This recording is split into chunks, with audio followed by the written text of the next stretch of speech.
We all sat and cried for a while and then said, okay, now what do we do? Your sister needs a transplant and we're asking you to be her donor. For cases like mine, this is the only cure. There's nothing that would have made me double guess or double think anything with it. It was, this is what she needs and this is what's going to happen. Coming up in the next half hour, family comes first. A pro baseball player presses pause on his career in an effort to cure his sister's cancer. See their love in the face of leukemia, plus the promise and progress of Gee-Whiz science. Today, patients who had absolutely no chance of 5-10 years ago of being cured are being cured. Human cells tailored to target cancer, delivered overnight.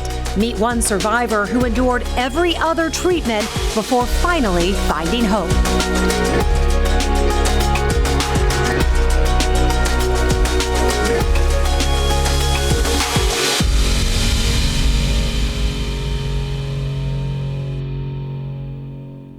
Welcome to Choices, Hope, and Science. We are coming to you from the Dolph C. Simons Jr. Family Broadcast Studio here at the University of Kansas Health System. I am your host, Jessica Lovell. 28-year-old Amanda Sprinkle learned she had leukemia in May of 2023. Her best chance at survival was a bone marrow transplant. Alexis Del Cid shows us the worldwide search for a donor ended close to home. So I'm getting PrEP chemotherapy now just to completely wipe out my immune system and my cells. And then Monday I'll receive a donation from my lovely brother. Amanda and Jonathan Sprinkle talk daily. Oh, what's not to love about Jonathan? There's a lot. Jonathan's following his dream, pitching for the Corpus Christi Hooks, the AA affiliate of the Houston Astros. But he'll miss crucial playing time in order to donate. It doesn't matter. I mean, it doesn't, in the grand scheme of things, like, this is for her, and family is always first, and that's always something that we've said to each other. And Mom and Dad know they've raised caring kids. Oh yeah, we have always been a very tight-knit crew. They also know Amanda's treatment is a marathon, not a sprint. Where you feel like you can't go another step, you can't cry another tear, you're gonna have to go one more step. Amanda is not the family's first cancer patient or even the youngest. Jacob was diagnosed with lymphoma when he was 11. So he went through treatment over at Children's Mercy from 11 to 14, and he's been in remission now for about 6 years. Amanda and Jacob inherited a genetic mutation, making them more likely to get cancer. My mother actually passed away from leukemia. Her brother passed away from lymphoma. And so it's in my family. And Jonathan's only able to donate because testing proved he didn't share the gene. You're gonna take a real quick listen to your heart and lungs here, okay? Jonathan's pre-op checks are all good. Thanks, guys. Thank you. Thank you guys for In the operating room, a bone marrow transplant team collects his marrow. These cells will automatically find their way into her bone marrow, and then in 3 to 4 weeks, they'll start making normal blood, normal immune cells, normal platelets. From Jonathan's pelvic bone, into syringes, into a bag, and then off to cell processing. While Jonathan recovers, every last drop there. medical lab scientists filter the marrow and count the cells. Then a machine takes 1 liter of Jonathan's donation and pulls out just 105 milliliters of stem cells. The treatment then heads straight to Amanda's room. Congrats on getting those cells. Thank you so much. Best of luck to you. For the Sprinkles, this is a moment of celebration and prayer. The infusion begins just as Jonathan and Amanda hug. Hey guys. He'll need a week to rest before playing baseball again. She needs 100 days of constant supervision.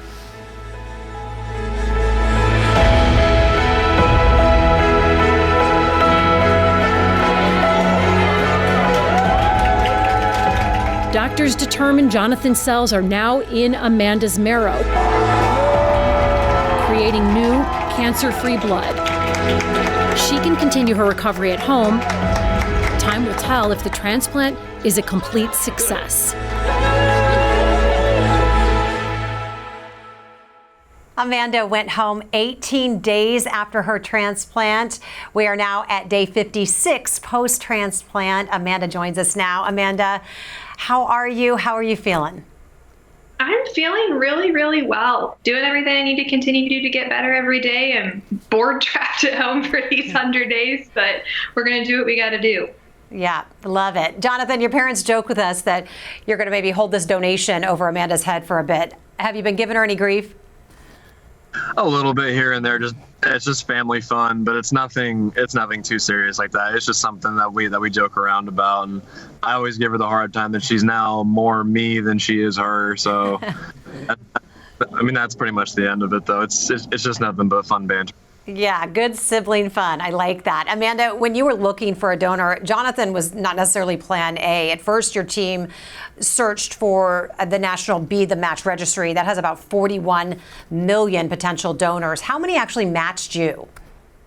So I had originally had 26 matches, which was what we thought incredible, because a lot of people struggled even finding one or two. And then life happens. People have vacations planned, it's not the right time for them, and that 26 quickly whittled down to one individual. And then we started looking at Jonathan and did his genetic testing and realized that in the grand scheme of things, him being a half match to me was actually going to end up being better for me in the end than the one potential match that I ended up with. Yeah, Jonathan luckily became the best choice. Genetic testing showed that he did not carry that family gene mutation. Jonathan, we know that you wanted to help your sister, but it did take away from your baseball career. Any regrets? Because we know that bone marrow collection can be quite painful.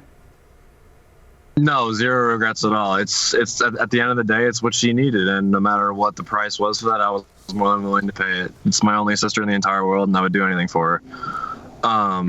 Baseball's fun. I mean, it's obviously we're all chasing a dream, but when it comes down to, the black and white of life and just her being who she is and how much she means to me, it's a no-brainer. We can feel the family love just watching the photos and hearing your story. So it's so fantastic. Okay, what is this photo about? I must ask. So that was where they pulled my bone marrow out, and it was just funny because me and Amanda are just notoriously known for taking really bad, funny pictures together. And as soon as I was kind of hobbling around the room, and then she made some joke about me hobbling, and then we just kind of took a picture in the moment. It was what it was. So I have a question for both of you. Jonathan, you can answer this one first. When your little brother Jacob had cancer, was there anything that you learned from that experience that was helping you now? That experience kind of taught me to grow up, because that was most of my high school career. Understanding how to balance life, understanding how to, get your own responsibilities in and get a lot of things done, because the family is going to be, more focused on him and the things that he needs, and rightfully so. But, going in the hospital with him and talking with him and trying to keep him positive and upright every day. Definitely taught me some life lessons and challenges. Amanda, same question. How did Jacob kind of help pave the way for your experience? As weird as it sounds, it prepared us in a way for this experience. He was diagnosed the week I moved away to college. So, it really forced us to learn how to communicate better as a family and learn to give and when things are needed and when to take and when just to be a family and when it's okay. That it's okay to cry together and be together. And it made, as sad of a situation as it was, it made us even closer as a family in the beginning, and then having to go through it yet again. I don't think we could get any closer as a family unit if we tried anymore. It's done nothing but bring people together. We can see it and feel it. Joining us now is Dr. Joseph McGuirk, Medical Director of Blood and Marrow Transplantation here at the University of Kansas Cancer Center, and of course one of Amanda's doctors. We're also joined by Jodie Wilson, Amanda's pre-transplant coordinator. Welcome to both of you. Dr. McGuirk, Amanda's story captures one of the amazing developments in bone marrow transplants. Instead of searching for a donor who was a full match, she was able to turn to her brother even though he was only a half match. How is that even possible? What does this mean for patients? It's been a remarkable advance and extremely important for improving access to transplant.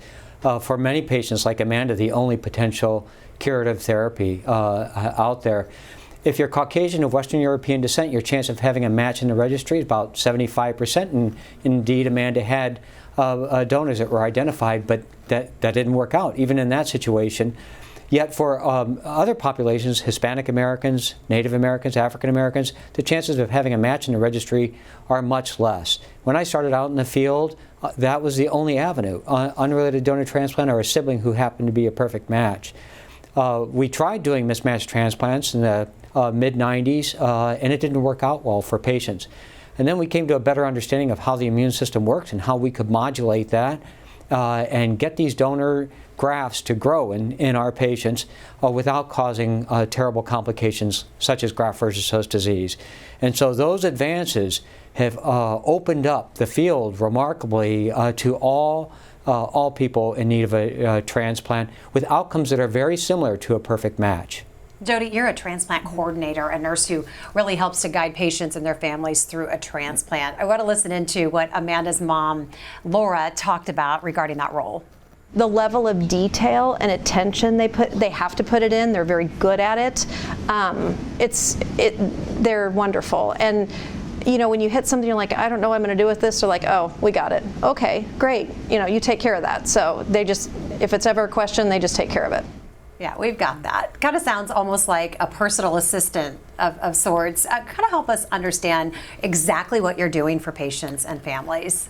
Well, all of us are nurses, and so we have just an extensive background in different areas, and we bring to the table just our ability to kind of navigate the whole system, which is massive in a system like this, and then also be able to pull in the National Marrow Donor Program and the coordinators there, and be able to walk patients and their families through all these trials. We get to educate them from the day they almost walk in the door with leukemia, explain what it is the process is going to look like, and then we're able to just really walk hand in hand with them and share in these joyful moments when we get to find donors, when we get to announce that their siblings are going to be the donor for them. But then also cry with them when things don't work out and really help them kind of navigate the hard stuff too. So you're like an unexpected friend through this entire process, and I'm certainly answering a lot of questions along the way. Dr. McGuirk, recovering from a bone marrow transplant, we know takes time. When do you think Amanda can leave the house and maybe get back to work? You know, pretty soon she'll be able to leave the house and go for a walk in a park. She's almost 2 months now out. We don't want her in crowded areas with lots of people.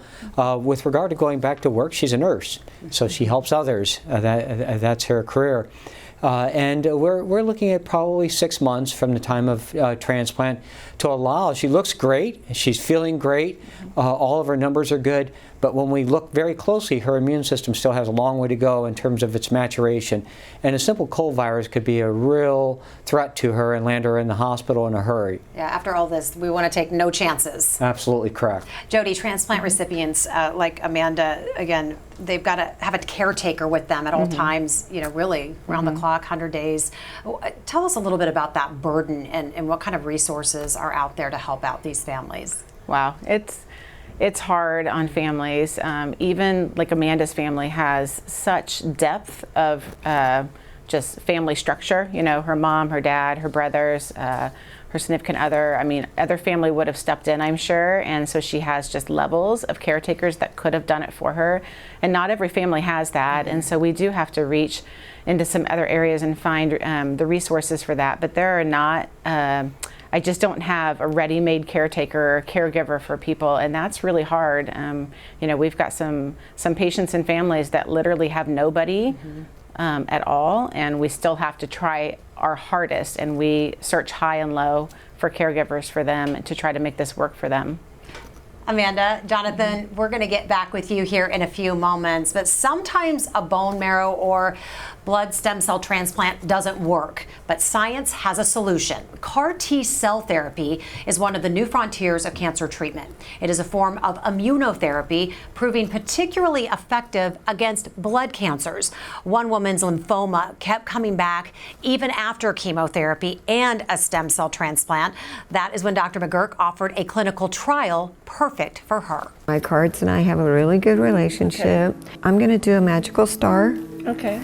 So here we go. I do lean more towards the metaphysical and the power of attraction. 64-year-old Katie Kopp loves to help others heal and find their way. To me, with the light, you're holding on to your heart. Then she was diagnosed with non-Hodgkin's B-cell lymphoma. When they told me, I was, okay, what's next? Let's get rid of it. I have things to do, you know?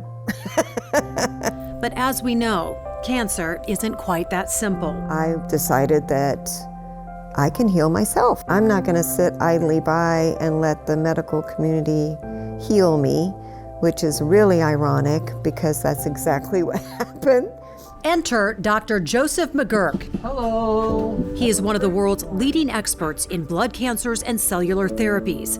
Based at the University of Kansas Cancer Center, he works endlessly to put patients into remission. It's awe-inspiring, it really is. I'm like a kid in a candy store. A candy store filled with new therapies helping blood cancer patients live. Patients like Katie, who after failing several other therapies to treat her lymphoma, Dr. McGuirk was able to enroll her into a new clinical trial. How new? What does it feel like to be the first? I mean, wow. Wow. It's called Cas9 Gene Editing, but more simply referred to as CRISPR. And Katie is one of the very first in the world to successfully be treated with this new method. It allows scientists to precisely cut out any strand of donor DNA so it can be used by a patient. Not only is it potentially a healthier, more effective cell, but it's something that we can access right away. A type of off-the-shelf option for really sick patients. We can make these CAR-T cells for hundreds of patients from a single donor. We can freeze them, access them like a drug, where we call up and they FedEx them overnight, and we have them the next day to infuse into our patients. And Katie hasn't slowed down. She's back to work at another one of her many jobs. All righty. Oh, I've got a huge green light. You know, I'm like, yes. What do you want me to do? Yes. What am I doing next? Yes. You're welcome. It's phenomenal. And Jessica, truly, I didn't realize just how innovative it was. If you told somebody just in the street, they would think that you were making up a tall story. But it's not a tall story at all. It's reality. It's extraordinary. It's Gee-Whiz science, and I believe that. In fact, CRISPR won these two scientists, Emmanuelle Charpentier and Jennifer Doudna, the 2020 Nobel Prize in Chemistry. Katie Kopp is living proof of their incredible discovery and Dr. McGuirk's passion and execution. I'm grateful for everything.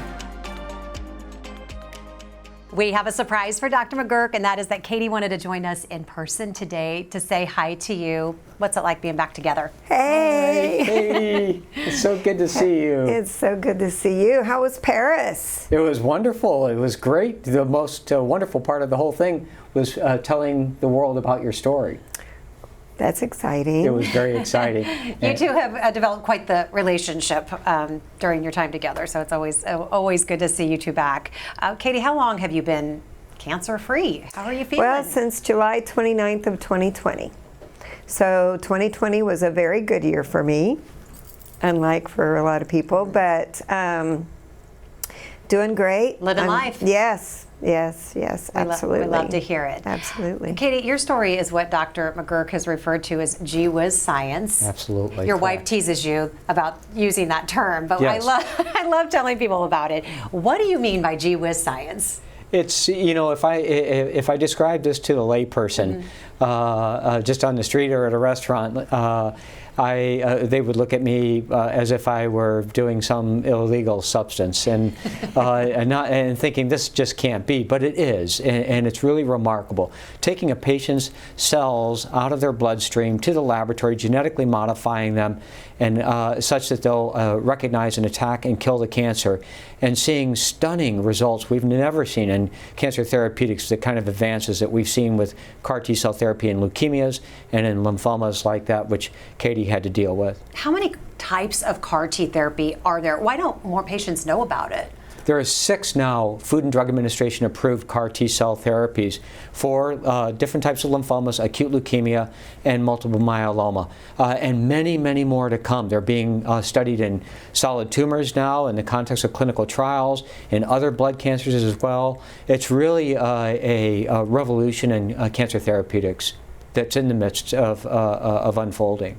Katie, you were part of this trial. Dr. McGuirk, how soon, though, will this off-the-shelf CAR-T be widely available to more patients? You know, we think it's coming in the relatively near future. What does that mean? In the next few years, we saw remarkable advances like that which Katie has experienced in patients who are cured of their disease, essentially years out from CAR-T cell therapy, using somebody else as a donor instead of using the patient's own T cells, which is the basis for all of the FDA-approved or Food and Drug Administration-approved CAR-T constructs. We think using it from a person who's never had cancer, never been exposed to chemotherapy, might be even better.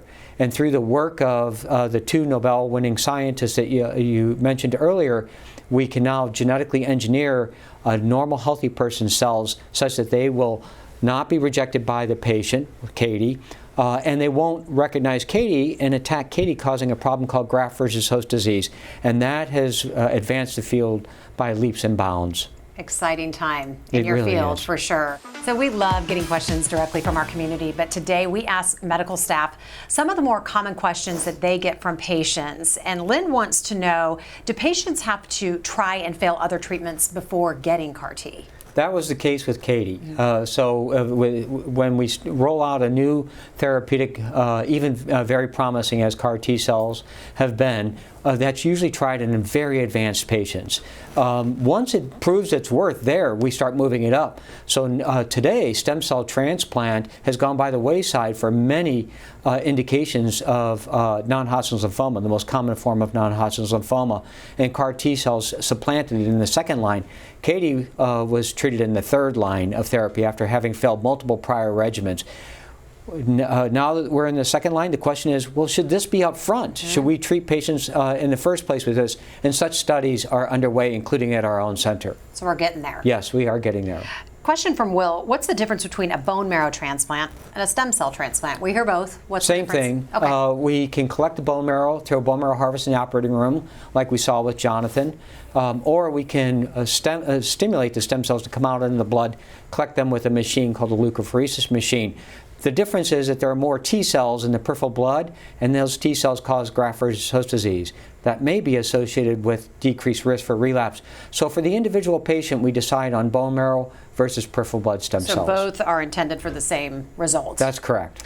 I want to get today's takeaways from our guests, and let's go around. Jonathan, we're going to start with you. What do you want folks to take away from your story?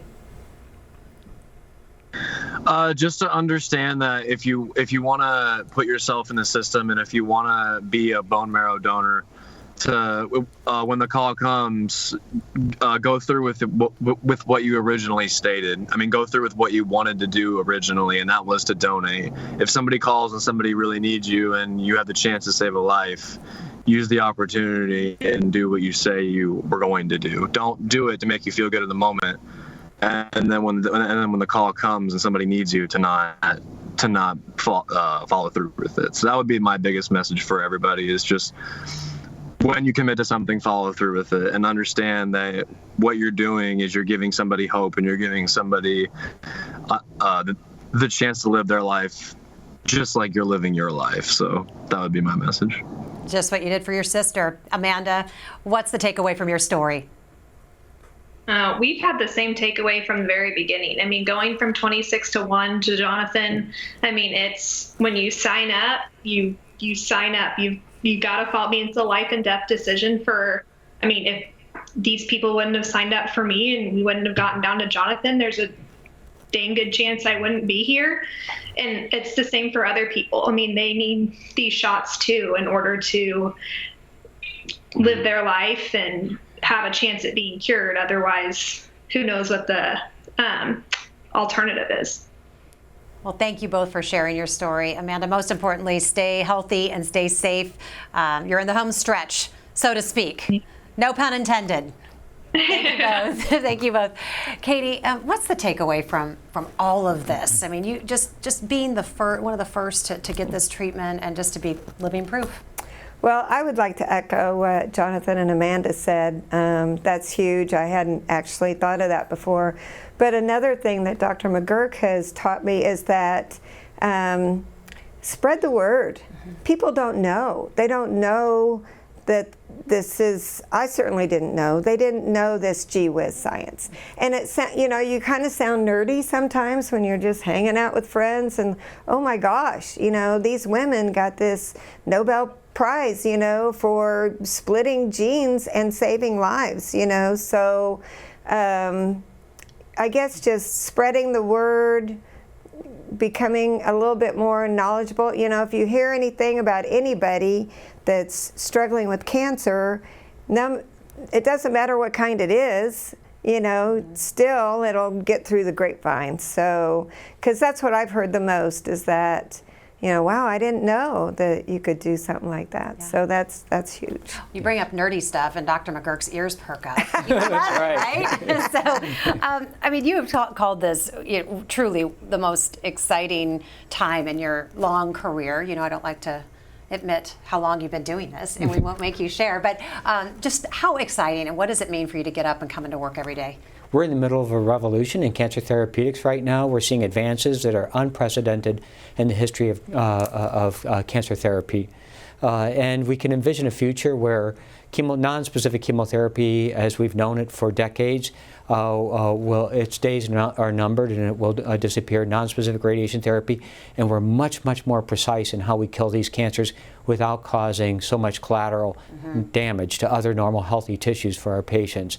It is the most exciting time of my career. I've always been an optimist and excited about what I do.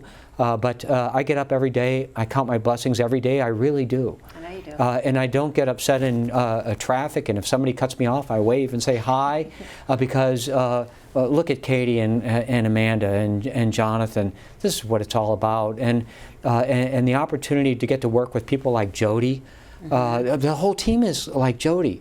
It's an incredible privilege and blessing to be able to work with folks like that. We absolutely are passionate about what we do, and to look at Amanda and see Amanda walk into clinic looking beautiful as she does and healthy is just still, it's mind-boggling. I just can't believe it still, and I've been doing this for 35 years plus maybe a little bit. You said people have to pinch you sometimes, right? Yeah, it's really just almost indescribable. Thank you for the work you do. Thank you to all of our guests. Katie, thank you so much for sharing your story as well. And thank you all for watching. Coming up on the next Choices, Hope, and Science. Keep me in your prayers. I'm heading to the hospital now. Time to go get a heart. Hi, buddy. I love you, man. Love you guys. I'll be right back. All right, bring it in. Just know I believe in every single one of you. 1, 2, 3. Team.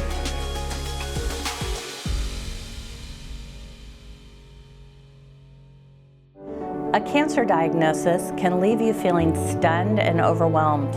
But at the University of Kansas Cancer Center, you don't have to navigate your cancer journey alone. From initial diagnosis until your treatment plan is established, our nurse navigators are there every step of the way.